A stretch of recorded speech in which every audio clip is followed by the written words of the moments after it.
আসসালামু আলাইকুম। হিন্দু ভাইদের প্রতি নমস্কার, অন্যান্য জাতির প্রতি রইল আন্তরিক ধন্যবাদ। এবং দেশ ও দেশের বাইরে থেকে যারা আমাকে কমেন্ট করেছেন যে গুরুজি, আমরা হারানো মাল পাওয়ার জন্য কি করতে পারি।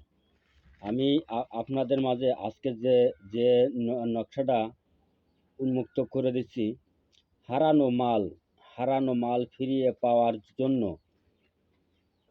7 দিন 7 দিন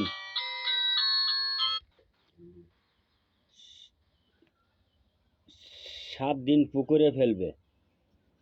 7 দিন পুকুরে ফেলতে হবে। তবে হ্যাঁ, কীভাবে? আপনাদের কোনো মাল হারায় গেছে, আপনার একটা চোরের নাম বা কোনো বিষয় আপনার জানেন না, কোনো নামের প্রয়োজন নেই, কোনো তার প্রয়োজন নেই। আপনি আপনাদের যে নকশাটা আমি দিব আজকে, এবং আপনারা দেখুন 2 জায়গায় নাম লিখবেন এবং 2 জায়গায় নাম লিখে 7 দিন পুকুরে দম ধরে ফেলাবেন। আপনার নকশাটা দেখুন।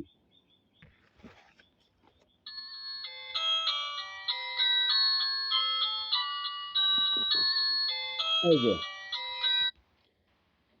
যার মাল হারায় গেছে, এবং এই এই এই নকশাটা স্ক্রিনশট দিয়ে 7টা নকশা বের করে নেবেন, এবং যার যার মাল হারায় গেছে তার নাম এই জায়গায় এবং তার পিতার নাম এই জায়গায়। কোনো চোরের নাম টাম কিছু লিখার দরকার নেই। যার মাল হারায় গেছে এই জেনে 2 নম্বর এই জায়গায় যার মাল হারাইছে তার নাম আর নিচে তার পিতার নাম লিখে 7 দিন পুকুরি ফেলবে। 7 দিন পুকুরি ফেলবে, ইনশাল্লাহ 7 দিনের ভিতরে আপনার মাল আপনার বাড়িতে হাজির হয়ে যাবে।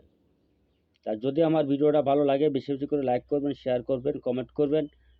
আল্লাহ হাফেজ। এবং আপনি উপকারিত হন আর একজনকে উপকার